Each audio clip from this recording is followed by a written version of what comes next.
นาภูเนวังกริสามาสัญจิจโตสังอาสัญจิจโตสังสัพพังโตสังขมันตุโนนะโมตัสสะภะคะวะโตอะระหะโตสัมมาสัมพุทธัสสะนะโมตัสสะภะคะวะโตอะระหะโตสัมมาสัมพุทธัสสะนะโมตัสสะภะคะวะโตอะระหะโตสัมมาสัมพุทธัสสะพุทธังสรณังกัจฉามิธัมมังสรณังกัจฉามิสังฆังสรณังกัจฉามิทุติยัมปิพุทธังสรณังกัจฉามิทุติยัมปิธัมมังสรณังกัจฉามิทุติยัมปิสังฆังสรณังกัจฉามิตติยัมปิพุทธังสรณังกัจฉามิตติยัมปิธัมมังสรณังกัจฉามิตติยัมปิสังฆังสรณังกัจฉามิสรณะกัมมนังพุทโธสัพพัญญูตยโนธัมโมโรกุตโรนาวาสังโฆมะคะภรโตจาอิเจตังรัตนะตยังเอตัสสะอนุภาเวนะสัพพะอันตรายโยวินาสันตุโนปัญจมาเลชิโนนาโถปัตโตสัมโพธิมุตตมังจตุสัจจังปะกาเสสีธรรมจักขังปวัตตยิเอเตนะสัจจวเจนะโหตุโนจยมังกลังเอเตนะสัจจวเจนะสัพเพมาราปรายันโตติปิโสภะคะวะอะระหังสัมมาสัมพุทโธวิชาจรณะสัมปันโนสุขโตโลกวิทูอนุตตโลโภริสะธรรมสารติสัทธาเทวมนุสสนังพุทโธภะคะวะติสวากขาโตภะคะวะตาธัมโมสันทิฏฐิโกอากาลิโกเอหิปัสสิโกโอปนัญญิโกปัจจตังเวอิตาโปวิญโยหิติสุปฏิปันโนภะคะวะโตสาวกสังโฆอุจุปฏิปันโนภะคะวะโตสาวกสังโฆยายะปฏิปันโนภะคะวะโตสาวกสังโฆสามิจิปฏิปันโนภะคะวะโตสาวกสังโฆยะติทังจตานิปุริสายุคานิอัตถาปุริสาภุคลาเอสะภะคะวะโตสาวกสังโฆอาหุนโยปาหุนโยตักขินโยอัญจลีกาลานิโยอนุตตรังปุญญเขตังโลกัสสติยันตุนิมิตังอวามังกรัญจโยจามนาโพสกุณาสัสสะโตปะปะกะโหตุสุปินังอากันตังธรรมานุภาเวนะวินาสเมนตุยันตุนิมิตังอวามังกรัญจโยจามนาโพสกุณาสัสสะโตปะปะกะโหตุสุปินังอากันตังสังฆานุภาเวนะวินาสเมนตุนะโมพุทธายะนะโมธัมมายะนะโมสังฆายะอะปะมะโนพุทโธอะปะมะโนธัมโมอะปะมะโนสังโฆพุทโธเมนะโธสังธัมโมเมนะโธสังโฆเมนะโธกัมมะฐานังเมนะถังกัมมะฐานะทายกาจาริโยเมนะโธอะหังปันเตพุทธานุสติกัมมะฐานังยาจามิพุทธานุสติกัมมะฐานังเทธะเมพันเตติปิโสภะคะวะตานะปารมีสัมปันโนตานะอุปปารมีสัมปันโนตานะปาระมัทธะปารมีสัมปันโนเมตตาไมตรีกรุณามุทิตาอุเบกขาปารมีสัมปันโนอิติปิโสภะคะวะศีลปารมีสัมปันโนศีลอุปปารมีสัมปันโนศีลปาระมัทธะปารมีสัมปันโนเมตตาไมตรีกรุณามุทิตาอุเบกขาปารมีสัมปันโนอิติปิโสภะคะวา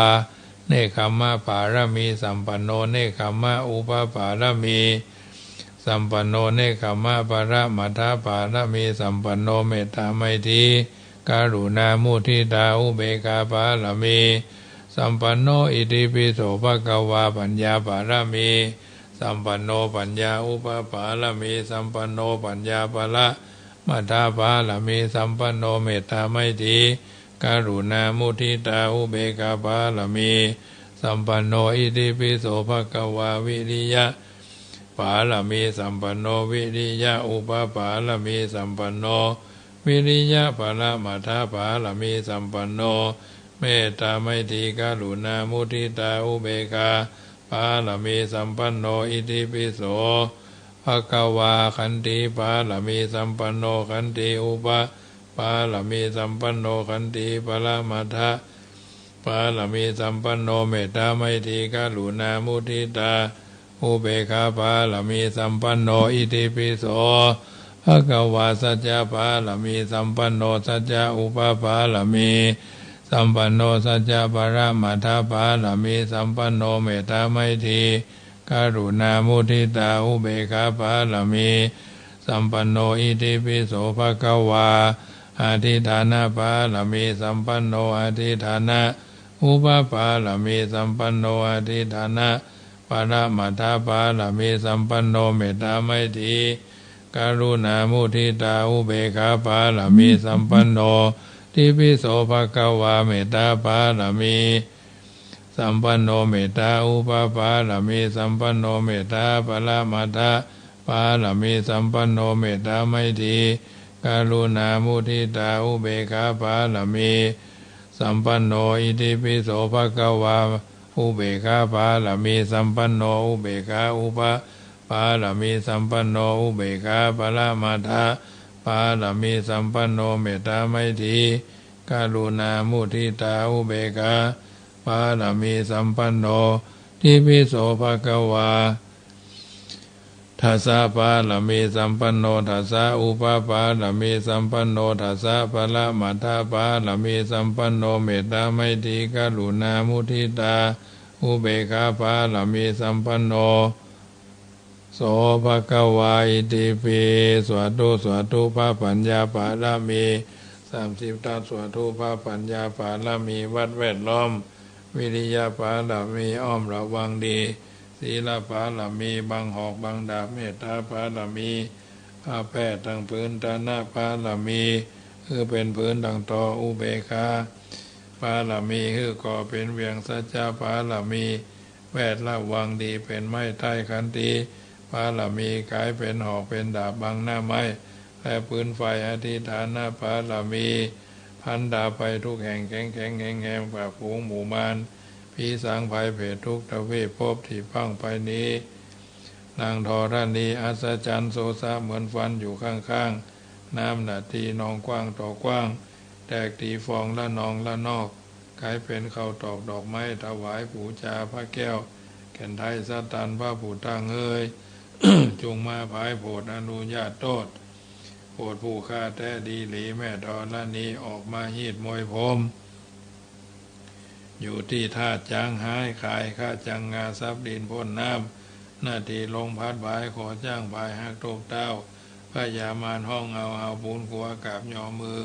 ขึ้นตุนหัวใส่เข้าผู้ฆ่านี้เล่าได้ชื่อว่าลูกศิษย์พระพุทธเจ้าผู้มีบุญสมภารอันมากนัก พระพุทธเจ้าจึงตั้งพระปัญญาปาลมีไว้เก้าจันทร์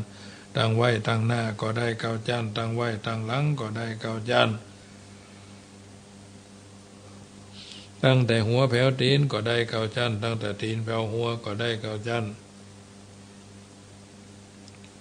ตั้งแต่ตีนแผ่วหัวก็ได้เก้าจันทร์แสนวาลูกพื้นจักมาเสมอเหมือนฝนแสนหาก็บ่มีมาจากใครได้ข้าพเจ้าเลยได้ชื่อว่าพุทธคูนังธรรมะคูนังสังฆคูนังพุทธอินตาธรรมะอินตาสังฆอินตาอาสาหับแม่ดอลนีผู้อยู่เหนือน้ำผู้อยู่กำแผ่นดินกันข้าได้ระลึกคือถึงหาคุณพ่อคุณแม่คุณครูบาอาจารย์คุณพระแก้วเจ้าทั้ง3ประการคือคุณพระพุทธคุณพระธรรมคุณพระสงฆ์คุณแดดคุณฝนคุณน้ำคุณลมคุณไฟคุณกุศลเจ้าก็ดีคุณนางอุตราเจ้าก็ดีคุณพระปัจเจกเจ้าก็ดีคุณพระตนเมตตาภาวนาเจ้าก็ดีจงมาสัมพิทักษ์รักษาคุ้มครองตั้งกำหน้าและกำหลังยังตนตัวแห่งผู้ฆ่าตั้งแต่ทีฆาการหน้ายามนี้วันนี้ค่ำคืนนี้และต่อไปนี้จิ้มแด่เตอพุทโธพุทธังรักษาธัมโมธัมมังรักษาสังโฆสังฆังรักษาพุทโธพุทธังอรหังธัมโมธัมมังอรหังสังโฆสังฆังอรหังพุทโธพุทธังกันหะธัมโมธัมมังกันหะสังโฆสังฆังกันหะอายุวันโนสุขังปะลังเอาละสถานาบุญทุกคนทุกท่านได้ยินได้ฟังการสังวาสสวดที่ยาย พุทธคุณธรรมคุณสังฆคุณเป็นที่เรียบร้อยได้สวดมนต์ไหว้พระอธิษฐานบุญกินบุญทานทั้งหลายทั้งมวลฝูงนี้มาปกปักรักษาคุ้มครองรักษาดูแลรักษาให้เราท่านทั้งหลายได้สุขสกายสบายใจเมื่อรับเมื่อตื่นเมื่อยืนเมื่อเตียวเมื่อเกี้ยวเมื่อกินอย่าได้กราดอย่าได้กราหิก็ขอฮือปันมาก็ขอฮือปันได้แม่นว่าขึ้นเหนือล่องใต้สำเร็จสำลิดอย่าได้มีอุปัฏฐวะกังวลอนตรายมาเกิ้งมาบังมากังกาว่าคือได้ผ่านความปรารถนาคือสำเร็จสำลิดแม้นวัดติดขัดโดยอุปัฏฐวะกังวลอนตรายก็ขอให้ผ่านไปด้วยวิถีชีวิตที่ไปตามที่เขาปรารถนาเพราะฉะนั้นวันนี้ก็ขออนุโมทนากับสถานาบุญที่ร่วมบุญร่วมกุศลเป็นเจ้าภาพโรงทานตำบรรนุนบำฟักแก้วบวชฟักทองเนาะน้ำดื่มและปฏิทิน จึงได้เอาไปเป็นบรรณาการอุปการะบุตอบบุญแทนคุณศรัทธาที่ไปร่วมงานบำเพ็ญกุศลทำบุญเฉลิมฉลองสมโภชศาลาสีเวียงพิงอาคารสุเทพสุหมคุรุปชาหอคำพญามังลายซึ่งทั้งนี้ทั้งนั้นก็ได้รับอนุโมทนาสาธุการกับบรรดาญาติโยมสาธุชนในทิศทั้งสี่ไปร่วมบุญร่วมกุศลกันก็ขออนุโมทนาสำหรับรายการทางสายอาตมาภาพป่าซางนี่ก็เอาโฮงทานไปร่วมแล้วก็มีญาติโยมเพื่อนร่วมทำบุญมารายชื่อในนามกต่อมีโยมแม่บุญนำทองเรื่อมเนาะพร้อมดังลูกเท่าเหล่าหลานแม่ทองวันสตอเสมิงร่วมทำบุญมาแต่600 บาทโยมคณาพรปอกคำร้านนากาแฟหน้าศาลปกครองร่วมโฮงทานโดยแล้วก็ร่วมพระป่าแถม200 บาทเนาะแม่บัวจันทร์บ้านต้นแหนสันปะตองเนาะร่วมทำบุญ200 บาท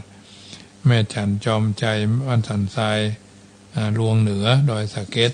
ตานไว้ภาคหน้าและร่วมหลายๆอย่างเนาะจำนวนหนึ่งแม่อนงบุญยวงตานไว้ภาคหน้าแม่จันบ้านสันทรายร่วมทำบุญแถมส่วนหนึ่งแม่อำไพแสงขัน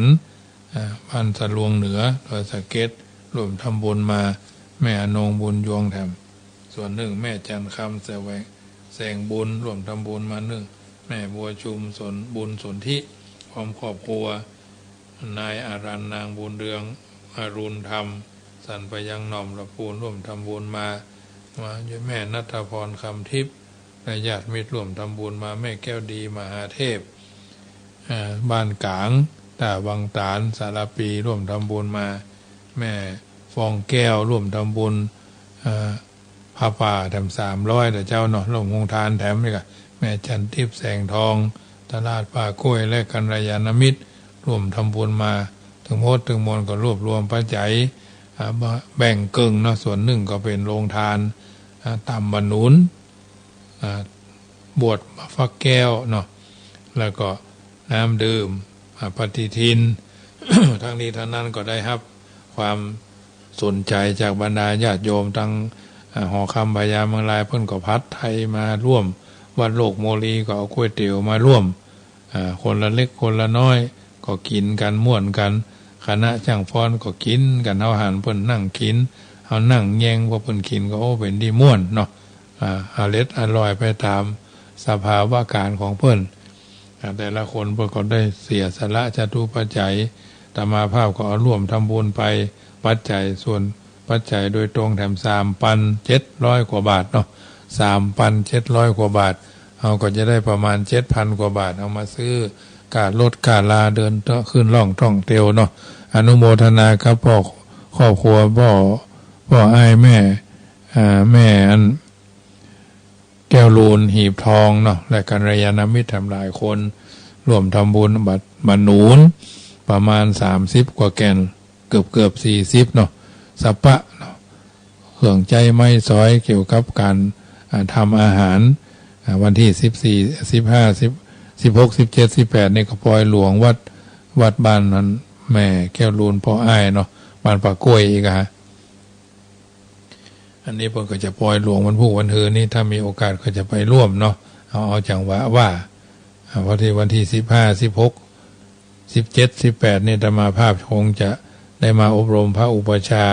ที่วัดสลีศรีโสดาถึงละปูนถึงเชียงใหม่ถึงแม่ฮ่องสอนเนี่ยนะตะปูนเชียงใหม่แม่ฮ่องสอนก็หลายร่วม30รูปเนาะร่วม30รูปเชียงใหม่10ปลายละปูน8แม่ฮ่องสอนแถมเอกมารวมกันที่วัดสลีศรีโสดาซักซ้อมความเป็นคนที่จะไปอบรมพระอุปชาในวันที่18 19 20 21 22 23เดือนมีนาอันนั้นเป็นวันสอบจริงเนาะความจริงนั่นอาตมาภาพก็จะเดินทางเข้ากรุงเทพในค่ำวันเนี้ยเพื่อจะไปสอบพระปริยัติธรรมแผนกบาลีประโยคชั้นสูงเนาะ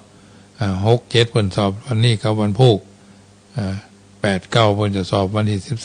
13 14 15แต่เฮาติดภาระเรื่องการอบรมพระอุปชาก็คงจำเป็นจะต้องเสียสละการสอบไปเหี่ยวสักปีหนึ่งทั้งนี้ทั้งนั้นการเฮียนนี่บ่มีคำว่าแก่ญาติโยมทั้งหลายเพราะฉะนั้นการกระทำใดๆที่เกิดประโยชน์กับหมู่กับคณะบางเถื่อเขาก็ต้องตัดประโยชน์ส่วนรวมส่วนตัวเอาเป็นประโยชน์ส่วนรวมจากการไปร่วมทำบุญในคือคำในวันที่11เนี่ยพี่น้องเวียงป่าเป้าเพิ่นก็มาพ่อนานบุญธรรมเนาะและกับกัลยาณมิตรเพิ่นก็เอาชาเขียวมานี่ก็น่าอนุโมทนาชมรมน้อยนานเพิ่นก็มาเนาะสหธรรมเนี่ยมีพ่อประพันธ์แก้วเก๋ไปซอขับขานตำนานพื้นบ้านล้านนาซอตั้งเจียงใหม่พ่อประพันธ์แก้วเก๋ประเดี๋ยวเพิ่นก็จบปริญญามหาบัณฑิตเป็นด็อกเตอร์เนาะด็อกเตอร์ประพันธ์แก้วเก๋อันนี้ก็คงจะได้รับแล้วเนาะอันนี้ก็ถือว่าเป็นบุคคลที่มีคุณภาพคุณธรรมคุณภาพและก็คุณวุฒิพร้อมเนาะตั้งสถานีของวัดของบ้านเปิ้นเนาะศูนย์เกี่ยวกับเนี่ยพื้นบ้านล้านนาเนี่ยอาตมาภาพระยะหลังนี่บ่มียานพาหนะที่จะเดินทางไปแล้วเปิ้นบ่มี URL ตัวเฮาก็เลยบ่ได้ไปจัดรายการพอเดินทางไปมานี่มันบ่ค่อยสะดวกเกือบจะอุบัติเหตุก็หลายเตื้อจำเป็นจะต้องเสียสละส่วนนั้นไปแต่ก็บ่เคยละเนาะนับถือเพิ่นเหมือนเสมือนเพื่อนรุ่นพี่นะเพิ่นแก่โดยปีนึงเพิ่นแก่แล้วอาตมาน้อยนึงเนาะทางนี้ทางนั้นก็ถือว่าเป็นบุคคลที่มีคุณวุฒิคุณภาพแล้วก็คุณธรรมอยู่ในใจเป็นเพิ่นเรียกว่าการันตีเรดิโอเพิ่นก็ทำมาหลายปีเพิ่นเรียกว่าหากินถึงแสงสีเสียงนี่แหละฉะนั้นบุคคลใดที่เป็นตัวอย่างเฮาก็นำมาสาธกยกเป็นตัวอย่างอย่างการไปร่วมงานทำบุญเนี่ยเฮาไปกินของเพื่อนบ่ได้เฮาก็ทำบุญเนี่ยพ่องอาตมาภาพปีนี้ลืมเอาต้นไปโดยงานทำบุญที่วัดที่ควงพญามังลายนะก็ถือว่าเฮาเป็นผู้เจ้าละปูนเฮายังมีคนฮู้จักญาติโยมก็ยังฮู้จักอาตมาภาพของฮู้จักญาติโยมวันนี้ก็มามีหลวงพ่อวัดดับภัยเนาะท่านอาจารย์มหาสมบัติเมธีสุตากรท่านพระอาจารย์วัดดวงดีท่านอาจารย์ดร.ดวงคำและอาตมาภาพพระครูประหลัดกิติพงศ์ท่านนั้นไปก็มีครูบาอาจารย์แต่ละวัดตัวแทนเนาะไปการเสียสละส่วนรวมบางทีบางครั้งเขาก็ต้องจำเป็นต้องเสียสละเพื่อประโยชน์พระพุทธเจ้าพระองค์บอกว่าภิกษุทั้งหลายจงเที่ยวไปเพื่อประโยชน์แก่คนหมู่นักเพื่อประโยชน์แก่คนหมู่หลายอาจจะไปที่เดียวกัน2 ตนเนาะอันนี้เป็นต้นแบบกำเมืองเขานี่นะฉะนั้นรายการเสียงธรรมนำสุขก็ดีเสียงธรรมรับอรุณก็ดีเสียงธรรมก่อนรับตายก็ดีเป็นส่วนหนึ่งที่เป็นเม็ดเป็นผลเป็นเม็ดเป็นผลจากญาติโยมได้ฟังได้เข้าใจแล้วก็นำไปเป็นข้อพินิจพิจารณาแห่งการเดินทางชีวิตของเราท่านทั้งหลายกระทำสิ่งต่างๆที่มันเป็นประโยชน์เนาะบางทีบางครั้งเราจะไปหันถ้าดาบใดเราหันแก่ตัวเราก็จะบ่เหลือตัวให้เราได้หันเนาะเราจะบ่หันแก่ประโยชน์แก่ส่วนตัวช่วงนี้การงานก็หลายที่หลายต่างค่ำแรงวันนี้ก็งานพระราชทานเพลิงศพท่านพระครูวัดบ่อสร้างเนาะแต่ว่าตะคืนนี่ก็พระราชทานเพลิงศพหลวงพ่ออดีตเจ้าคณะอำเภอเมืองลำพูนวัดจ้างกอง ก็เผากันไว้เป็นช่วงเป็นช่วงญาติโยมทั้งหลายปล่อยหลวงปล่อยลามก็จะมีเช่นเดียวกันซึ่งก็งานที่จะไปทางหน้านี่ก็มีหลายที่วันที่24 กุมภานี่ก็อันปล่อยหลวงวัดดอนจันทร์อำเภอเวียงป่าเป้านะแล้วก็งานเพิ่นเฮาว่างานเนี่ยก็ส่งน้ำเดือน5เพ็งเนาะวันมาฆบูชาที่วัดบ้านโฮงหลวงภาคเจ้าส่งน้ำพระราชทานเนาะแล้วก็วันที่26 กุมภาก็ปล่อยหลวงส่งน้ำพระธาตุเจดีย์วัดขาแมดตำบลขวงเปาอำเภอจอมตองเนาะที่จะเกิดขึ้นไปทางหน้าเดือนกุมภามีนา8 9 10ก็ปล่อยหลวงวัดดอนน้อยตำบลแม่แรงอำเภอป่าซางเขาเนี้ยอันนี้เป็นงานที่มีเป็นระยะถือว่าเป็นการที่ได้เตรียมกันไว้ล่วงหน้าขบวนหลวงนี่นะฉะนั้นญาติโยมสาธุชนทั้งหลายก็อนุโมทนาพร้อมกันเนอะที่เขาได้ไปกินไปทานเหนือใต้ใกล้ไก่ส่วนทำบุญที่เพิ่นรู้ฝากทำบุญมาหลายชื่อหลายนามที่เพิ่นทำบุญกันมาก็หมายมีโยมแม่รัตดาอุทาเนาะปุ่นบ้านเขาแต้นบุญลงทำบุญ71 ปีอุทิศไปหาเทวุฒิเทวดาหลวงปู่คำตันสุคันธาบรรพบุรุษพ่อทาแม่จันดีมุทิปัญญาและญาติผู้ล่วงลับไปแล้วแม่อุ่นเรือนเนตรเจริญทรัพย์บ้านแม่แก้ดน้อยป่าไผ่ร่วมทำบุญมาส่วนหนึ่งพ่ออ้ายแม่แก้วรูนหีบทอง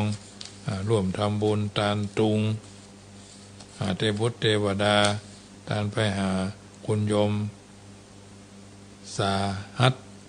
นินละพันนะโยมสาหัสนินละพันตาลขันเข้าวันนั้นหน่อมได้ไปแล้วคืนนี้ไม่ได้จัดรายการอุทิศไปหาการน้ำกาไฟวัดยังกรรมจำนวน500 บาทพ่ออ้ายทำบุญไว้ภายภาคหน้าพ่ออินคำลินสินจ้อยทำบุญวันเกิด13 กุมภาที่จะถึงเนี้ย500 บาทสาธุเนอะรวมทำบุญแม่บุญเรื่อนสว่างวันสันทรายหลวงรวมทำบุญการน้ำกาไฟก้าโรงทานเนาะทำจำนวน1แล้วก็พ่ออ้ายแม่แก้วรูนร่วมทำบุญปล่อยหลวงศาลาสีเวียงพิงทำ300 บาท200 บาทเนาะสาธุพ่อจำนงแม่สีทรจมฟองพาภัยร่วมทำบุญมาทำจำนวน1สาธุโยมแม่พ่อก็ใจแข็งเนาะสู้และก็สู้เนาะก็เป็นกำลังใจให้โยมแม่เนอะได้ยินได้ฟังรายการนี้ก่อนโยมแม่สังเงียมสุวรรณบ้านร้องตีมีดตำบลอำเภอสันปะตองเนาะตำบลบ้านกลางไงกันร่วมทำบุญพ่อครูอำนวยซึ่งเสมือนพ่อครูเนาะเพิ่นก็รู้จักอาตมาภาพได้หลาย10 ปีเพิ่นก็ได้ถึงแก่กรรมไปแล้วรวมทำบุญกับวัดยังกรรมหลายอย่างจำนวน 2,000 บาทสาธุคุณโยมคณิตานวลจันทร์อรนุชอรไทยสุวรรณได้อุทิศไปหาพ่อครูอำนวยทำ300 บาทสาธุอนุโมทนาเนอะแล้วก็ผู้ไม่ประสงค์ออกนามแต่หลายท่านเนาะร่วมทำบุญกันมาอันนี้ก็ถือว่าได้รับสายทานศรัทธาจากญาติโยมทุกสิ่งทุกอย่างก็ผ่านไปด้วยดีวันนี้ไปออกโรงทานนะโคควงพญามังลายในทุกวันที่23 กุมภา23 ตุลาวันปิยมหาราชอันนี้ก็อนุโมทนาโดยหลายคนหลายท่านก็เอาอันนั้นมาร่วมเอานี่ไม่ร่วมก็ถือว่าได้รับสายทานศรัทธาส่วนวันที่15ที่จะถึงเนี่ย15 16 17 18เนี่ยบางทีบางครั้งถ้าอาตมาภาพไปจำวัดที่วัดสลีศรีโสดาถิ่นดอยสุเทพก็คงจะไม่ได้จัดรายการเนอะเมื่อคืนนะเอาว่าเป็น2 กรรมถ้าได้พิกมาวัดหรือเพิ่นอาจจะไปวันเดียวก็แล้วแต่เพิ่นนี่เราต้องเอาส่วนรวมว่าเนาะส่วนเจ้าหน้าที่ที่เพิ่นจะให้พิกกรรมพิกกันแล้วแต่14 15 16 17 18ไปอบรมพระอุปัชฌาย์ที่วัดสลีศรีโสดาเรื่องบางเรื่องเขาก็ต้องลดหลั่นไปตามนั้นเนาะล่าจ้าไปตามนั้นหรืออาจจะก่อนจะลุ้นก็แล้วแต่ก็ต้องท แล้ววันที่26มีกุมภาถึง1มีนาอันนี้ก็ไปอบรมที่วัดปากน้ำเขตภาษีเจริญกรุงเทพนี่ก็5วันเนาะแล้วแถมกรรมเรื่องก็สอบจริงก็วันที่18มีนาถึง23มีนาอันนี้สอบจริงเป็นครั้งสุดท้ายนะเพราะฉะนั้นมันเป็นงานที่ไปมาขึ้นล่องขึ้นล่องต้องเตียวนี่แหละงานบางอย่างเราต้องเนื่องกับเขาเราคิดจะเป็นผู้นำในด้านจิตวิญญาณก็ต้องทำใจให้มันหนักแน่นมั่นคงดำรงตนขึ้นมันได้การอยู่ในสังคมก็เหมือนกันเราเคยไปโรงทานเราเคยไปโรงทานไปออกแสดงว่าจิตใจเราก็สูงพอสมควรเอาคิดจะเอามันก็คิดจะฮื้อมันก็เบานะถ้ากึดจะเอามันก็ตึงนักญาติโยมทั้งหลายลองพิจารณาว่าจาคะกับตานะจาคะคือการบริจาคยิ่งพระเจ้าพระสงฆ์เฮาก็เหมือนกันบางทีบางครั้งสอนให้ญาติโยมเสียสละปัจจัยทายทานอันนั้นอันนี้แต่ตัวเองไม่เคยคิดจะให้นะมันก็ไม่เคยมีคุณค่าบางทีบางครั้งอาตมาภาพทำงานในหน้าที่นี้มาตั้งแต่เป็นปี2548เนาะ48เป็นต้นมา48ถึง58มากกว่า10ปี58ถึง60 58ถึง68นี่มันก็จะ20ปีแล้วเนี่ยปีหน้าเนี่ย20ปีนะงานสาธารณะนะญาติโยมทั้งหลายงานช่วยเหลือประชาชนสาธารณะไปออกโรงทานกาแฟอาหารน้ำดื่มสัปปะสเปดเป่าเทียนพรรษาไปตานก่อนพรรษาหล่อจนหล่อเทียนอันนั้นอันนี้ทำมาโดยตลอดนะตักบาตรเพ็งพุทธภูมิใจญาติโยมวันนี้ปีนี้ก็อายุจะล่วงเข้าสู่60ปีจำทุกบาททุกตอนทุกบททุกบ่วงเนาะญาติโยมบางคนก็ไปมาหาสู่อยู่เป็นประจำบางท่านก็อยู่เบื้องหลังแห่งความสำเร็จก็หลายท่านบางท่านก็ยังว่านั่นนะเนาะบ่ได้ดังใจบ่ถูกใจก็เลิกล้างกันไปยะแยกย้ายกันไปยะไปอยู่ทำจุดหนึ่งพอดีพอให้บางคนบางท่านก็เหมือนกับเทศาสตร์โคนศาสตร์ไฟศาสตร์น้ำศาสตร์ลมศาสตร์ของร้อนของแรงเข้ามาหาก็มีอันนั้นก็จะมันเตอะอาตมาภาพถือว่าจะมันเตอะตราบได้เขา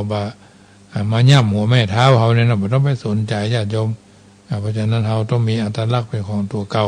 ถ้าคิดจะทำเพิ่นว่าถ้าคิดจะเป็นผู้นำพระเดชพระคุณหลวงพ่อท่านเจ้าคุณพระพุทธพจนะวราพรจันทร์กุศโลวัดป่าดาราพิรมถึงบอกว่าถ้าคิดจะเป็นผู้นำอย่าหวังความสงบเนี่ยมันดึงมีความสงบ108ปันเก้ายิ่งอยู่ในท่ามกลางหอกคมดาบสมัย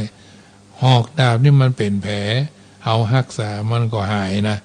แต่ถ้าปากคนเนี่ยมันหูจักหายมันแสบอยู่หั่นอย่างหนึ่งเนาะมันบ่ปักมันเลือดมันบ่ออกมันเลือดมันบ่ซิบมันบ่เป็นแผลที่หัน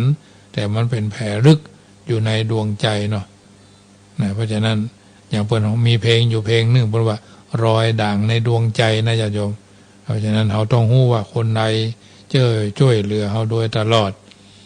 แม่เป็นพ่อใหญ่ก็เป็นพ่อเป็นแม่เสมอก็เป็นเพื่อน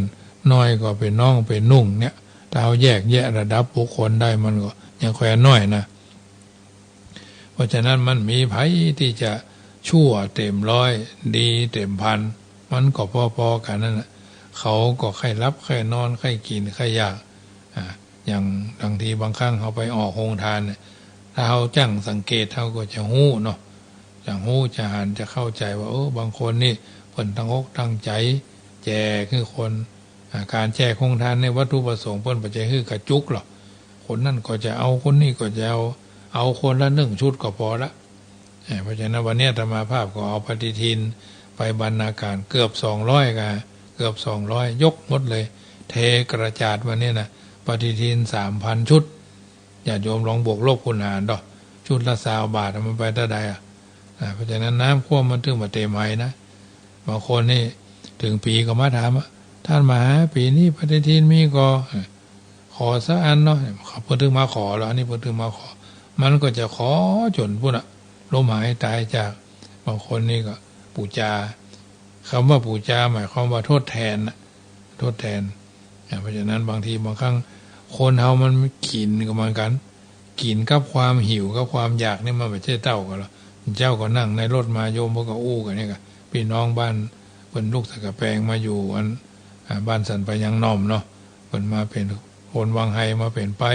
บ้านสันไปยังน้อมบอกว่าโอ้อย่างอันนี้มันนึงปวดท้อมันมีรถพ่วงอยู่กันคนตึงผัวตึงเมียตึงลูกมันถ้าอยากเอาไปขายกับหัวไหนหรอมันจะได้แม่ขออู้มาก็ต้องมาถึงขนเป็นว่าเลยนะเต็มลำรถเอาผ้าใบมาปูในรถน่ะแล้วมันก็ปิดเดี๋ยวมันก็ไปกันนะเต็มลำรถอ่ะถ้าขาดเต็มแล้วหูอย่างปล่ำปเหลือก็สะหก3 ปากมาได้นี่ท่านเอ๋ยเนาะโอ้จะมันแต่แม่เอ๋ยไอ้นี่มันเหมาะไอ้นี่เขาก็หู้ว่ามันกินเพราะความอยากคำว่าอยากนี่มันหูจักเต็มหรอกอย่างเปรตนะญาติโยมทั้งหลายเพราะฉะนั้นอันนี้เป็นเรื่องที่เราต้องถ้าเราเข้าธรรมะเข้าใจธรรมะลึกซึ้งถึงธรรมะนะพอออกไม่ออกที่ฟังรายการนี้อยู่เนอะฟังธรรมะตีธรรมะแตกนะเอาจะเอามาลงส่วนนี้ส่วนนี้เปิดห้องว่าเอาไปสงเคราะห์จุดนั้นจุดนั้นจุดนั้นน่ะเหมือนเขาได้อาหารมาเขาได้อาหารมาก้อนหนึ่งเองเนาะสมมุติเขาเลี้ยงอย่างเลี้ยงหมูม้ากาไก่หมูเฮ็ดเป็ดไก่เนาะจ้างม้างัวควายยอดอาหารมันมีน้อยเขาก็ปั่นลงไปเพราะฉะนั้นบางอย่างมันยืดหยุ่นหรอกเขาคิดก็จะเอาของเปิ้นเขาคิดจะไปเอาของเปิ้นตรงนั้นตรงนี้บ่สนใจสักอย่างบ่สนใจบ่ใส่ใจคืนคนคึดจะเอามันก็ถึงเอาญาติโยมอะไรมันคึดจะเอาแล้วหมู่นี้เนี่ยมันจะมีความสมบูรณ์นะอันนั่นก็ขาดอันนี้ก็ขาดอันประเภทเหล่านี้มันเป็นธรรมชาติเปิ้นก็สร้างมากู้เนาะเปิ้นถึงว่าเพราะฉะนั้นเปิ้นถึงบอกว่าจะไปมองคนต่ำกว่าเขาก็คนเขาก็คนน่ะมันคือว่ามีศีลเสมอกันเนาะคฤหัสถ์ชาวบ้านก็มีศีล5พ่อขาวแม่ขาวก็ศีล8นะคนทุเจ้าพระเนนขูดหัวโกนคิ้วนี่ไงก็ถือว่าเป็นศีล10ก็น้องเนนลูกเนนแล้วก็ทุเจ้านี่ก็ศีล227ก็ศีลเสมอกันแม่ชีทั้งหลายนี่พวกก็ทำหน้าที่ของพวกก็คือศีล8เนาะแม่ชีเพราะฉะนั้นสิ่งต่างๆเหล่านี้ญาติโยมทั้งหลายเป็นสิ่งที่เราจำเป็นจะต้องใส่ใจเข้าใจแล้วก็นำไปเป็นข้อพินิจพิจารณาเป็นอย่างไปเพราะฉะนั้นเขาจะหาว่าบางคนนี่ก็ตั้งใจแต่ปฏิบัติแต่ของยี่มันเป็นว่าปัจจตังเป็นของเฉพาะตัวหรอเป็นของเฉพาะตัวภัยตัวมันภัยทำก็ไปได้เขาช่วยเหลือกันไปใจได้วาระสุดท้ายนี่นะเขาเคยกินเคยทานอย่างพ้นว่านะมีครอบครัวอยู่ครอบครัวหนึ่งเมื่อยังมีชีวิตอยู่เป็นคนจีนนะพี่น้องชาวจีนเผากระดาษเนาะเผากระดาษส่งบ้านส่งจ้องส่งอาหารการกินเพชรนินจินดาเป็นกระดาษส่งไปที่นี่ไปเจอกับพี่น้องชาวไทยเอาเนาะเปิ้นถือพุทธกินเนื้อตันใต้กินใต้ตันเนื้อเดือนจีปีใหม่เข้าพรรษาออกพรรษาเทศกาลสำคัญเขาก็ทำบุญวันเกิดก็ทำบุญครบรอบวันอันนั้นสำคัญก็ทำบุญอย่ามีโอกาสได้ทำงานหลวงทำงานราชก็ใส่บาตรตามวาระโอกาสเปิ้นก็อาจจะใส่บาตรทุกวันเกิดของตัวเก่าก็วันศีลก็ไปวัดไปศีลพี่น้องชาวพุทธคนเมืองคนไทยเขาเนี่ยก็ทำบุญกันพี่น้องชาวจีนพวกก็เผากระดาษเนาะเทศกาลทำบุญตากบาตรใส่บาตรหยาดน้ำเพิ่นบ่เคยทำบุญเป็นภัตตาหารเนาะ มาใส่บาตรหยาดน้ำมันก็ไปเจอกันเบื้องบนน่ะเป็นตำนานที่เพิ่นเล่ากันมาว่าคนไทยนั่งกินข้าวปลาอาหารจีนปลาอาหารที่เพิ่นทำบุญไปแล้วทีนี้คนเฮาในเวลายังบ่ตายบ่ทำบุญบ่สุนทรด้านอย่างนั้นมันก็จะเดินไปเรื่อยๆมันมีที่สิ้นสุดหรอมันมีที่สิ้นสุดเดินไปเรื่อยๆจะกลับแหมยังเวลาถึงเวลาหรือหมดบุญไปแล้วนะก็คนเฮามันตายด้วยกรณีต่างๆตายเพราะหมดบุญก็ตายเพราะกรรมเก่ามากระทบกระทั่งกระทบกระเทือนก็ทำให้อันต้องเห็นเป็นไปหลายอย่างหลายประการเนี่ยเพราะฉะนั้นแต่ละอย่างมันมีเป็นที่ไปที่มาเหมือนกันหมดแหละพี่น้องชาวไทยนี่ทำบุญวาระโอกาสสำคัญ แต่ละบ้านแต่ละจองนี่เขามีพ่อมีแม่หรอกเขาไม่เคยทำบุญหาพ่อหาแม่มันก็เลยบ่ได้ตามปรารถนาคิดสิ่งหนึ่งสิ่งใดก็สมปรารถนาอันใดก็วิตอันนี้ก็วินอันนั้นก็เหลือเพราะมันบ่สมบูรณ์เนาะมันบ่เสมอกันบางเทื่อก็แทบจะบ่มีเลือดตาแทบก็เล่นเซาะว่าหากินแต่เนอะทำมาหากินก็กินไปหมดทำมาหาเก็บก็ยังมีน้อยเปิดห้องว่าเอามาแบ่งไว้เป็นส่วนหรอเอาไว้เป็นทุนพ่อบ้านก็ไปหามาได้300แม่บ้านก็ไปหามาได้300เขาจะไปจ่ายหัวอันเดียวหมดกะเอามารวมกันได้600เอาไปซื้อข้าวสารอาหารการกินมีจ่ายแล้วกับลูกกับหลานกับลูกกับเต้ากับพ่อกับแม่พ่อผัวแม่ผัวพ่อเมียแม่เมียก็พัดเปลี่ยนหมุนเวียนกันเนี่ยกับข้าวกับปลาก็กินด้วยกันกินอาหารที่มันจะล้ำที่สุดกับฝีมือของเฮานั่นแหละเฮาเนี่ยอย่างเฮาเนี่ยบ่ได้เพราะเฮาบ่ใส่ใจหรอกเฮาบ่ใส่ใจเฮาบ่สนใจอาตมาภาพถือว่าโชคดีมีพ่อสอนดีมีแม่สอนดีมีพี่สาวสอนดีมาโดยตลอดอาศัยว่าไฟหูชุกคิดได้มีโชคดีเพราะว่ามีความเป็นผู้ใหญ่อยู่ในตัวตั้งแต่อายุ10 ปลายละเนาะพอถูกฝึกมาแบบนี้ฝึกมือไปช่วยเหลือตัวเองเอาบ่เฮียนบ่เก่งเขาทำมันอย่างบ่เก่งเขาอาศัยว่าทำแบบบ่อยๆทำจนชำนิชำนาญก็ถือว่ามาอยู่วัดจังกรรมนี่ได้20 กว่าปีนะบ่ได้ขอความบ่ได้รบกวนไผในเชิงวิชาการแขนงเหล่านี้เนาะเพราะเขาใจเขาฮักหรอญาติโยมใจเขาฮักมือเขาก็ทำปัญญาเขาก็คิดดูตัวอย่างของเพิ่นถนนหนทางเพิ่นเดินมาก่อนแล้วถนนชีวิตมันบ่เหมือนกันเนาะถ้าเอาตั้งใจจะเดินมันถึงมีหลุมมีบ่อมีขวากมีหนามมีถนนยางบะตอยก็มีถนนซีเมนต์ลาดก็มีหรือถนนบางถนนมันมีรอยก็คือเส้นทางอากาศเนาะรางเล็กกว่ารางรถไฟเนี่ยเขาก็เดินมาเรื่อยๆญาติโยมทั้งหลายเขาก็จะหันเอามาทำเพราะว่าใจวิจารณญาณของตัวเองว่าเดินทางเส้นนี้เป็นจะได้พ่องเดือดร้อนก็ทับเส้นทางไปพ่องนี่แหละบางสิ่งบางอย่างการทำความดีไม่ต้องไปกลัวไผกลัวว่าเขาจะทำก็ทำแล้วเขาจะทำสม่ำเสมอก็เขาไม่ต้องไปหวังว่าจะได้หั่นจะได้นี่ทำดีไปเถอะเหมือนเพิ่นว่านะก็หิหาไปเถอะบ่ต้องไปขอยเงินเต้ากองดอยเอาไปตัวถึงบ่ได้อย่าเฮาเซาะว่าหากินทำมาหากินบางท่านก็อาจจะมาจากต่างจังหวัดมาอยู่ลำพูนเชียงใหม่เนาะได้ยินฟังศีลฟังธรรมภาคเหนือตอนบนเฮาเนี่ยลำพูนเชียงใหม่เนี่ยโอ้ยกินม่วนตาลม่วนกินนักตาลหลายกินกันเป็นว่าเล่นคนเฮาว่าม่วนงานสันเล่าตามเทศกาลงานบุญทั้งหลายเนาะช่วงนี้ก็ถือว่าเป็นช่วงออกแรงแห่งไข่เทศกาลงานบุญกับปอยหลวงหลายที่หลายทางเมื่อวันที่8นี่ก็มีโอกาสไปร่วมงานทำบุญปอยเนาะปอยวัดท่านเกาหลานกำนานหลวงไปพระครูบาอาจารย์นั้นหลายรูปหลายตนไปอุทายทักทายกันหลวงพ่อวัดหนองตองนะพระครูอาทรวิสุทธิคุณก็ไปปะกันนั่นอันนี้ก็เพิ่นปอยหลวงเพิ่นถวายโต๊ะนั่งเนาะเหมือนโต๊ะที่เขานั่งรอรถชานชลารถที่เขาไปอันไปนี่ก็งามเหมาะถูกใจดีเอามานั่งไว้นั่งสุมาเถอะเหยียดแข้งเหยียดขานอน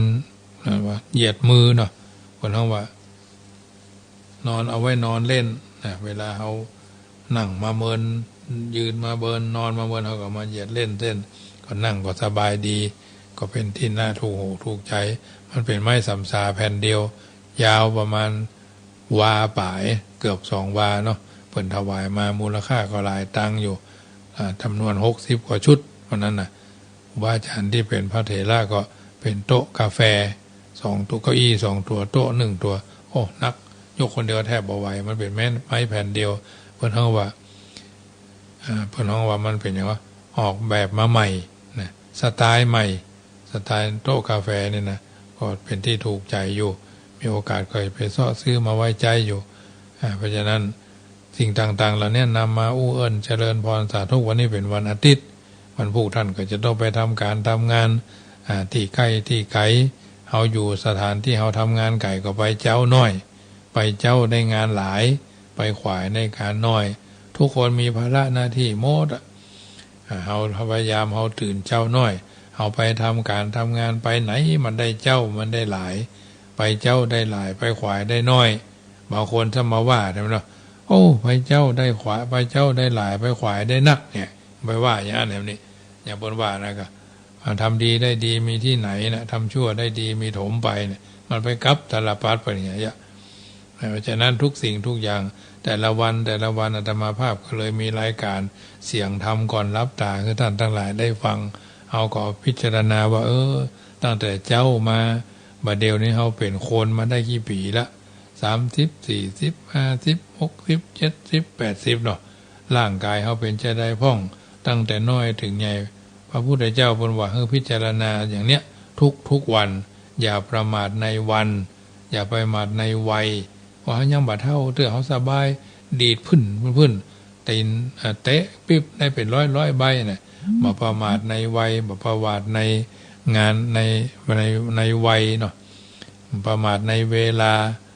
ประมาทในสิ่งต่างๆที่จะทำบำเพ็ญหรือเป็นไปเนี่ย